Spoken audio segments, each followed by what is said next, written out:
আসসালামু আলাইকুম রহমতুল্লাহ।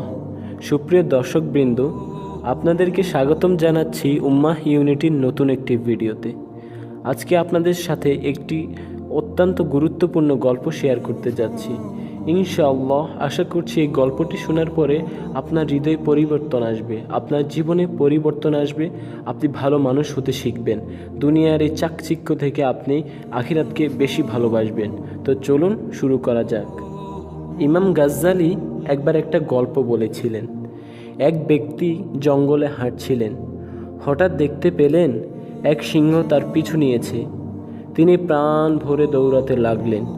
কিছু দূর গিয়ে একটি পানিহীন কুয়া দেখতে পেলেন। তিনি চোখ বন্ধ করে দিলেন ঝাঁপ। পড়তে পড়তে তিনি একটি ঝুলন্ত দড়ি দেখে তা খপ করে ধরে ফেললেন এবং ওই অবস্থায় ঝুলে রইলেন। উপরে চেয়ে দেখলেন কুয়োর মুখে সিংহটি তাকে খাওয়ার অপেক্ষায় দাঁড়িয়ে আছে, কিছুতেই সরছে না। নিচে চেয়ে দেখলেন বিশাল এক সাপ তার নিচে নামার অপেক্ষায় চেয়ে আছে।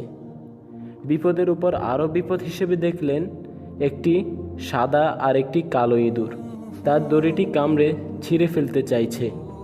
এমন হিমশিম অবস্থায় কি করবেন যখন তিনি বুঝতে পারছিলেন না, তখন হঠাৎ তার কুয়োর সামনে একটি মৌচাক দেখতে পেলেন।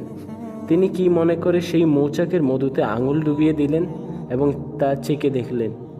সেই মধুর মিষ্টতা এতই বেশি ছিল যে তিনি কিছু মুহূর্তের জন্য উপরের গর্জনরত সিংহ, নিচের হা করে থাকা সাপ আর দড়ি কাটা ইঁদুরদের কথা ভুলেই গেলেন। তার মনেই পড়তেছিল না ওই মধুর মিষ্টতায়। ফলে তার বিপদ অবিসম্ভাবী আরও বেড়ে গেল এবং অনেক বড় ভয়ঙ্কর হয়ে দাঁড়ালো।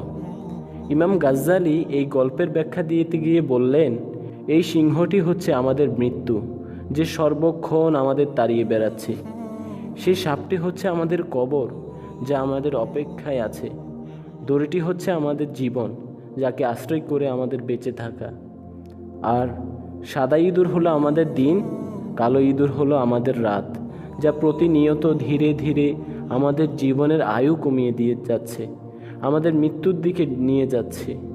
আর সেই মৌচাক হলো দুনিয়া, যার সামান্য মিষ্টতা আমরা পরখ করে দেখতে গিয়ে পুরো আখিরাতটাকে ভুলে গিয়েছি। যার মিষ্টতা পরখ করতে দেখতে গিয়ে আমরা আমাদের এই চতুর্মুখী ভয়ানক বিপদের কথা ভুলে যাওয়ার পথে। চতুর্মুখী ভয়ানক বিপদের কথা আমরা ভুলে যেতে বাধ্য।